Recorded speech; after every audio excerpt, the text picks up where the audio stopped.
화요일 말씀입니다. 열왕기하 23장 우리 1절에서 9절입니다.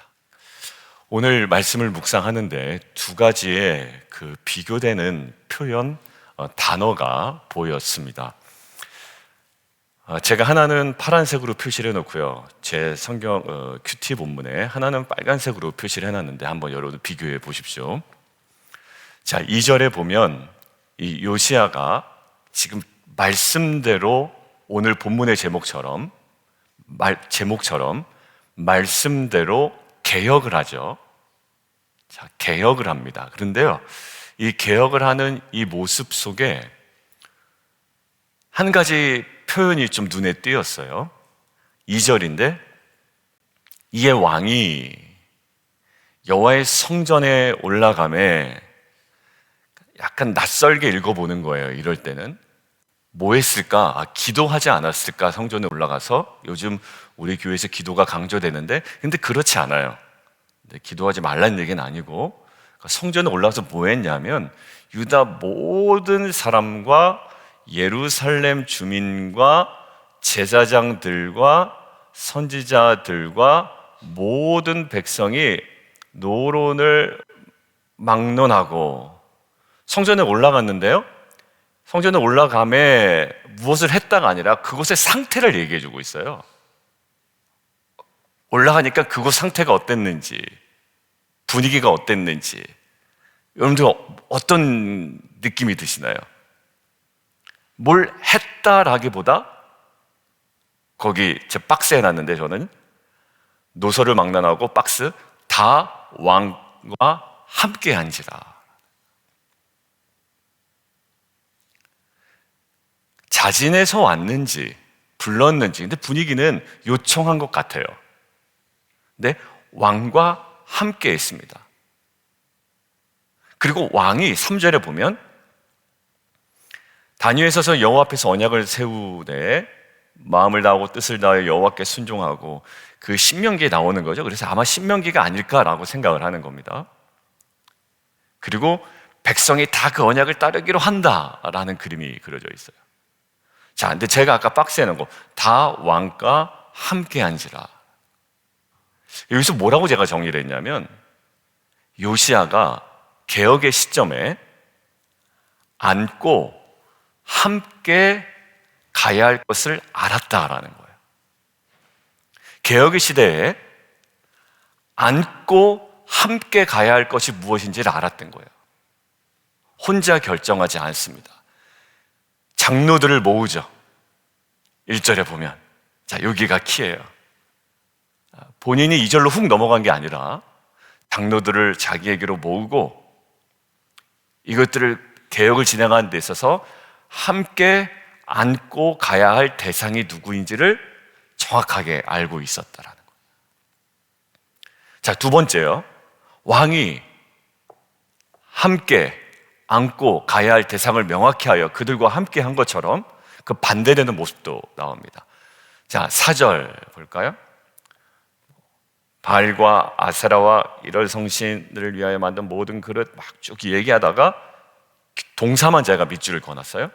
기드론 밭에서 불사르고 재를 베델로 가져가게 하고, 5절 뭐 여러 가지 우상을 섬기는 제사장들을 패하며 분향하는 자들을 패하고, 6절 아세라상을 내어다가 성전에서 기드론 시내를 가져다 불사르고 빻아서 평민의 묘지에 뿌리고, 7절 남창의 집을 헐고, 8절 성문의 산당들을 헐어버렸다.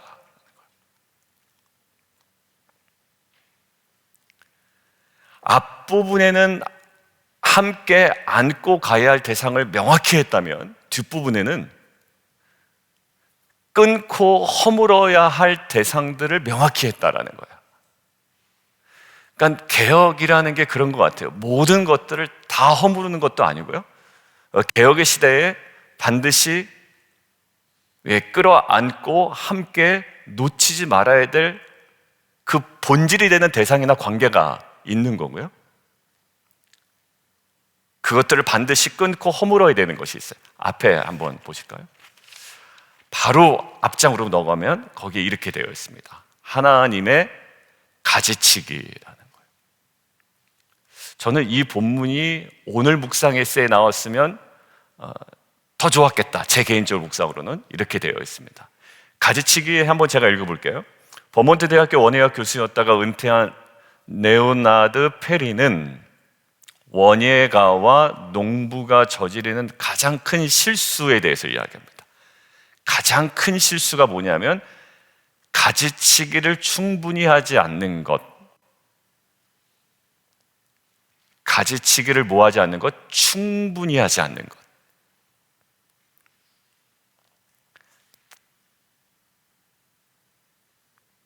가지치기는 그 밑에 보면 부정적이고 고통스러운 과정을 수반한다. 남모를 죄, 해로운 관계, 악한 습관, 하나님은 가지치기 하듯 손을 대신다. 분명히 고통스러울 수 있다. 때로 그러나 하나님은 사랑의 폭로를 통해 우리를 가지치기 하신다. 호된 대가를 치러야 될 수도 있고 삶이 송두리째 흔들릴 수 있다. 하지만 하나님은 우리의 일시적 안위가 아닌 영원한 건강에 관심을 두고 이 일을 행하신다. 하나님의 가지치기를 받아들이려면 겸손함과 하나님의 음성에 대한 예민함이 필요하다.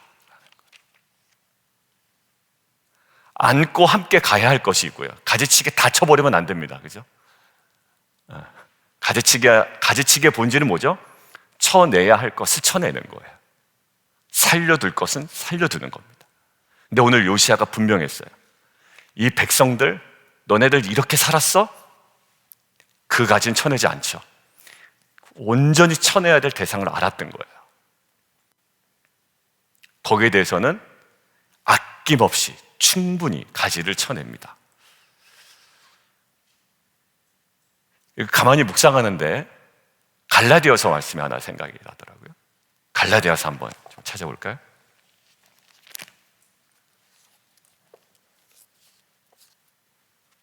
사장입니다. 4장 21절인데 4장 21절 소제목에 이렇게 되어 있습니다. 하갈과 사라. 하갈과 사라하죠. 하나는 어떻게 됩니까? 함께 안고 가야 할 대상이에요. 세워야 할 겁니다, 하나는. 근데 하나는 끊고 허물고 가야 할 대상이에요.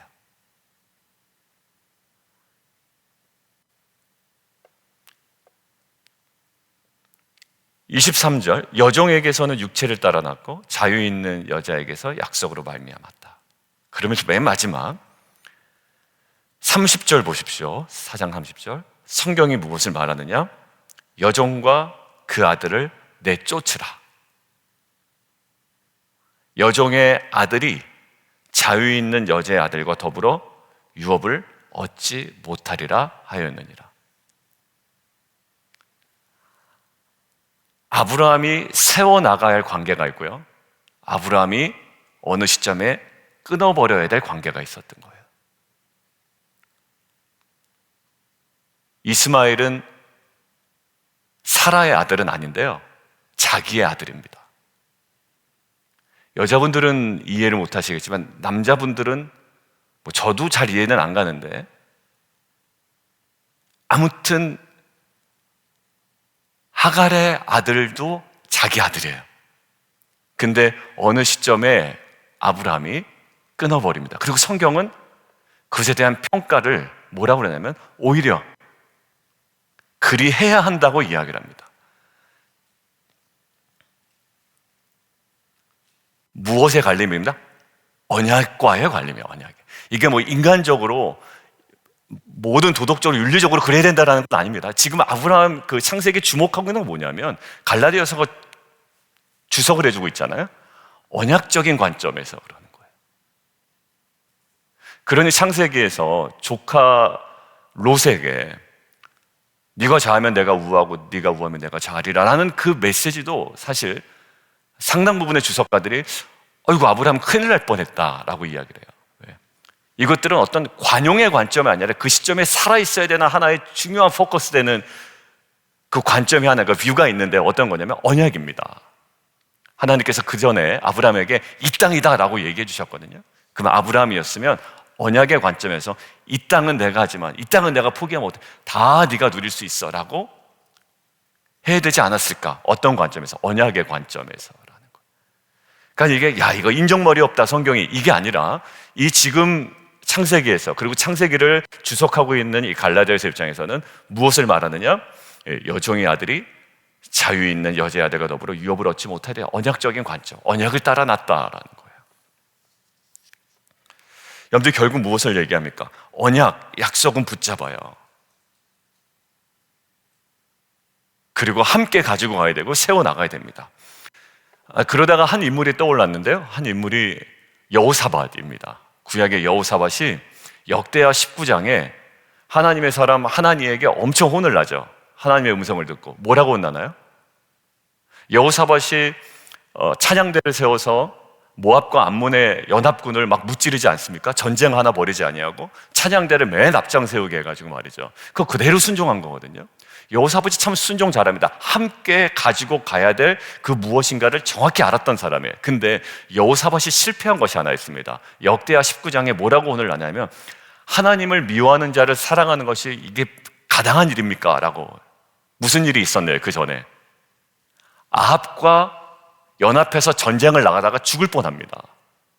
그러니까 하나님께서 여호사밧이 아합과 연합해서 전쟁에 나간 것을 굉장히 불쾌하게 여기셨다고요. 그것들은 오히려 어떤 관계인데, 끊고 허물고 가야 할 관계인데 오히려 그것들을 탄탄하게 해가지고 갑니다. 왜요? 자기 사돈이기도 하고 이 동맹이 자신의 안위에 도움이 된다고 아마 생각을 했던 것 같아요. 유익이 됐겠죠. 네, 여러분들 저와 여러분 관계에 있어서도 마찬가지입니다. 그것이 사람은 살리고 아니면 어떠한 그 나의 습관을 끊어버린다 이런 것으로 갈 수도 있고요. 관계에 있어서도의 어떠한 분별이 필요하죠. 끊어버려야 할 관계도 있어요.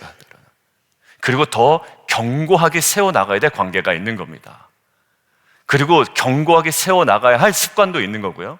끊어버려야 할, 정말 끊어버려야 될 습관도 있는 거예요. 우리가 중독에 관해서 목요일 이야기 나눴지만 우리가 선한 습관이 왜 우리에게 자리매김을 하지 못하냐면 그 나쁜 습관들이 우리 안에 아직 남아있기 때문이에요. 오늘 보면 이 개혁의 이 순간에 안고 함께 가야 할 것과 끊고 허물고 가야 하는 것, 그리고 세워야 하는 것과 완전히 허물어 버리고 이제는 단절을 선포하고 가야 되는 것에 대한 이 요시야 왕의 명확한 태도와 입장이 나타나 있습니다. 결국 인생의 비극은 자신의 인생을 스스로 책임지려는 시도에서 출발하는데 거기서 뭐냐면 조금이라도 유익이 되는 것은 자기가 버리지 못하는 그런 습성들이 있습니다. 조금이라도 유익이 되면 그것이 나에게 유익이 되기 때문에 끊어버려야 되는데 끊어버려야 하는데도 끊지 못하는, 그것이 습관이든 관계이든. 그러나 오늘 요시야 왕에 보인 두 가지 모습이에요. 이 백성들 정죄하지 않아요. 오히려 안고 끌어안고 함께 가야 할 것으로, 그러한 대상으로 딱 품습니다. 장로들과 함께합니다. 의논합니다. 그리고 이 말씀 앞에 함께 서지요. 그러나 거기서 멈추지 않아요. 모든 사람들을 동원해서 불사르고 뿌리고 헐고 그 다음에 가져가게 하고 패하고 이 모든 것들을 허물고 끊어버립니다. 여러분들 결국 르호보암의 그 모습들, 우리가 열왕기를 계속 묵상하기 때문에 한 명씩 좀 떠올려 봤는데요. 르호보암의 실패가 뭐였을까라는 생각을 했어요. 솔로몬의 아들입니다. 남유다의 첫 번째 왕이죠. 그래서 묵상하다가 한 장면이 떠올랐는데 그가 안고 함께 가야 할 대상과 끊고 허물고 가야 할 대상을 분별하지 못했어요. 예를 들어볼게요. 백성들이 와서, 회중들이 와서 부탁을 합니다. 당신 아버지 때, 즉 누구 때? 솔로몬 때 우리 너무 고생을 많이 했습니다. 성전 짓느라, 왕궁 짓느라 너무 고생을 많이 했습니다. 너무 힘듭니다. 이제 좀 우리에게 쉼을 좀 주십시오. 쉼을. 이야기해요. 자, 그때 잠깐 돌아가라고 그럽니다. 3일 있다가 다시 오라고요. 근데 그때 두 대상이 딱 르호보암 옆에 있습니다. 두 대상이. 한 대상은 누구냐면 왕과 함께 자라난 젊은 사람들, 소년들의 그룹이에요. 뭐라고 이야기하나요? 그거 말 들어주면 큰일 납니다. 오히려 우리 아버지는 그냥 채찍으로 했지만 나는 정갈 채찍으로 너를 다스릴 거야. 우리 아버지 허리보다 내 엄지손가락이 더 굵어 라고 하면서 굉장히 강력하게 그들을 대하라는 거예요. 근데 노인들의 자문은 그렇지 않습니다. 그 회중들 이야기 들어주라는 거예요. 무엇을 세우고 무엇을 허물고 끊고 가야 했을까요? 노인들의 이야기를 수용했어야 되죠. 그런데 그것들을 오히려 버리고 그 관계를 허물고 관계를 끊고 그 자기 왕과 함께 자라난 젊은 사람들의 그 이야기들과 의견을 끌어안고 갑니다. 다른 것 없어요. 그게 실체 얘기였던 거예요. 여러분들, 저와 여러분 가운데 대립되는 관계일 수도 있고요. 대립되는 관계가 분명히 있습니다. 하나를 취하자니 물론 다 이렇게 좋게 갈 수 있어요. 좋게. 근데 좋게 가다가 실패한 사람이 여호사밧이거든요. 야, 우리가 남이가 같은 이스라엘 백성이고, 여러분들 그거 쉽지 않습니다. 끊고 가는 게 쉽지 않아요. 그 관계는. 왜? 가뜩이나 사돈인데 말이죠.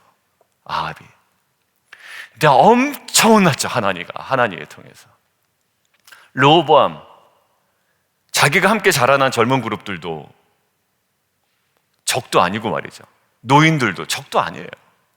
근데 그 두 관계 속에 뭔가 더 친밀하고 견고하게 세워나가야 될 그 무엇인가가 있었어요. 근데 그게 정반대로 갔단 말이죠. 그것 때문에 국가의 분열을 초래합니다. 여러분들, 이거 묵상을 좀 잘 하셔야 될 것 같아요. 전체적인 대의는 함께 가는 거예요. 그러나 이것이 뭔가 대립이 되고 판단을 내릴 때 이스마엘과 이삭 함께 갈 수 있잖아요. 우리 입장에선 함께 가도 될 것 같아요. 근데 그때 그 언약적 관점에서는 아니요, 함께 갈 수 없는 거예요. 그냥 좀 이거 두고 가면 안 될까? 이 나쁜 습관이라든지. 근데 그게 안 되는 겁니다. 나쁜 습관과 좋은 습관이 같이 갈 수 없는 거예요. 나에게 관계가 계속 뭔가 나에게 나쁜 영향이 미치는 관계를 두고 좋은 관계를 계속 같이 설정해 갈 수는 없더라고요. 그것이 습관인지 관계인지 어떤 대상인지 어떤 사역의 내용인지는 모르겠지만 우리들 안에 하나님께서 주시는 어떤 이 결단의 자리에 저희가 온전히 제대로 서 있기를 원해요. 잘 분별하고 잘 깨닫고 이렇게 하십시오라고 제가 정답을 드릴 수는 없는데 그 말씀을 묵상하는데 하나님께서 주시는 분명한 지혜가 있을 것이고 또 우리에게 요구하시는 어떤 결단의 마음이 있을 수도 있어요. 특별히 저와 여러분에게 도전하시는 건 뭐가 더 많을까요? 습관이 많을 거예요. 습관이. 나쁜 습관이요. 그때도 말씀드렸죠. 좋은 습관이 자리 잡지 못하게 아주 딱 거기에 자리 잡고 있는 나쁜 습관들이 있습니다. 어제 제가 파운데이션에서 남성들하고 큐티를 나누고 어제 이제 새로 조인하신 분도 있고 해서 이제 기도 제목을 충분히 나눴어요. 어제도 이제 그 기도에 관한 이야기 많이 나오더라고요. 특별히 목요 예배 때 했던 다니엘의 그 알면서도 전에 하던 대로 끊임없이 기도했던 그 기도에 대해서 나누시면서 좀 뭐 적어서 주신 분도 계시고 그러다가 제가 이제 무심코 커피를 마셨어요. 근데 집에 가니까 잠이 좀 잘 안 오는 거예요. 그래서 느낌이 이러다가 새벽까지 잠을 못 자겠다. 영락 없더라고요. 제가 계속 잠이 안 오다가 이제 새벽에 잠이 든 거예요. 오늘 딱 일어났는데 4시 50분인가요? 깜짝 놀라서 제가 일어났어요. 저는 부랴부랴 늦지는 않았는데, 여러분들 늦게까지 뭔가를 한다는 거, 제가 이제 어제 뭔가는 하지 않았습니다. 잠이 안 와가지고 이제 두책이었는데, 뭔가 유튜브로 본다든가 전화기를 본다든가, 이거 영향이 있거든요. 그 습관을 유지한 채 새벽에 내가 나오리라, 이게 잘 안 돼요. 습관일 수도 있고요, 관계일 수도 있고, 그 무엇인가 될 수도 있습니다. 사랑하는 성도 여러분들, 제가 이것들을 묵상하다가 결국 세워야 될 게 뭘까, 잠언에서 무엇을 얘기하나 이렇게 봤는데 이렇게 얘기합니다. 내 아들아, 내 아비의 훈계를 들으며 내 어미의 법을 떠나지 말라.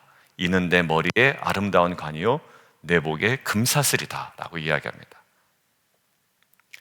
그 자녀들에게도 뭘 얘기합니까? 견고하게 세워나가야 될 관계가 있는 거예요. 친구 얘기 듣고 막 우리가 살아갈 수 있어요. 참 친구 소중합니다. 그런데요, 성경은 친구의 얘기를 들어라가 별로 없어요. 뭐 우애 있게 하라는데 결국 뭐냐면, 하나님께서 하나님의 존재를 드러내는데 가장 좋게 이 땅 가운데 디자인하신 관계가 있어요. 아비와 어미들입니다. 그러니까 십계명에서도 부모를 어떻게 해라? 공경하라. 그 관계는 너무 소중한 거예요. 그리고 잠언 4장에서도 이렇게 얘기합니다. 하나님께서는 육신의 아버지를 통해서 일하신다. 잠언 4장의 내용을 읽어보면 하나님께서는 육신의 아버지를 통해서 일하신다. 그리고 어미를 통해서 일하신다. 그래서 제 마음에 마지막 묵상하는 데 정리된 게 돌아온 탕자였어요. 거기서도 어떤 모습으로 디자인됩니까? 탕자 때의 모습은 아버지를 떠나는 모습이에요. 오히려 세워나가야 되는 관계를 그냥 훌쩍 떠나버립니다. 근데 그가 회복되는 모습은요, 견고하게 세워나가야 되는 그 관계 속으로 정말 그대로 그냥 나가버리는 거예요. 나간다는 말은 이제 뛰쳐나갔다는 게 그 속으로 더 깊이 들어가는 거예요. 잠언에서 이야기하는 이 아비, 어미의 훈계, 그 법을 떠나지 말라라고 하는 것 속에 내포된 건 육신의 아버지와 어머니 물론 맞아요. 그것이 우리가 가장 궁극적으로 견고하게 세워나가야 될 관계가 무엇인지를 얘기하고 있습니다. 거기서 실패하고 우리의 뜻대로 삶의 어떤 변화를 내 마음대로 주도해 나가는 것은 또 문제가 있어요. 그러니까 그 가장 궁극적인 관계 속에, 그분의 다스림 속에, 그 주시는 지혜와 분별을 통해 더 견고하게 세워나가야 될 우리의 가시적인 일상에서의 그 무엇과, 또 하나님께서 과감하게 끊어내기를 원하는 그 무엇과 대상과 습관이 어떤 것이 됐든지 간에 그것들을 우리가 좀 결단해 나가는 저 여러분 되기를 주님의 이름으로 축원합니다. 함께 기도하겠습니다. 오늘 내용 다 들어보니까 너무 간단하다, 그죠? 뭐 이렇게 길게 했을까, 그죠? 근데 문제는 적용입니다. 적용이에요. 그래서 적용을 그냥 섣불리 하지 마시고요, 이걸 가지고 깊이 우리가 기도하고 묵상하는 거예요. 유다와 예루살렘 모든 장로들을 모으고, 유다 모든 사람, 예루살렘 주민, 제사장들과 선지자들과 백성들이 다 왕과 함께하고 함께 언약을 세우고 함께 언약을 따르기로 합니다. 함께 안고 세워나가야 될 관계나 습관이나 그 무엇인가가 있다는 얘기예요. 개혁의 시대에 동시에 불사르고 가져가게 하고 패하고 빻아서 뿌리고 헐어버리는 그 분명한 무엇인가가 있습니다. 습관이든 관계든 대상이든 분명히 있어요. 이 모든 것들을 추진하고 결단해 나가는 데 있어서 마지막에 우리가 함께 나눈 것처럼 가장 궁극적인 하나님 관계를 더 견고하게 세워나감을 통해 그분으로부터 주어지는 지혜와 분별력을 가지고 우리가 온전히 순종해 나가는 걸음 되기를 원합니다. 우리 함께 주신 말씀 가지고 기도하며 함께 나가도록 하겠습니다. 기도하겠습니다.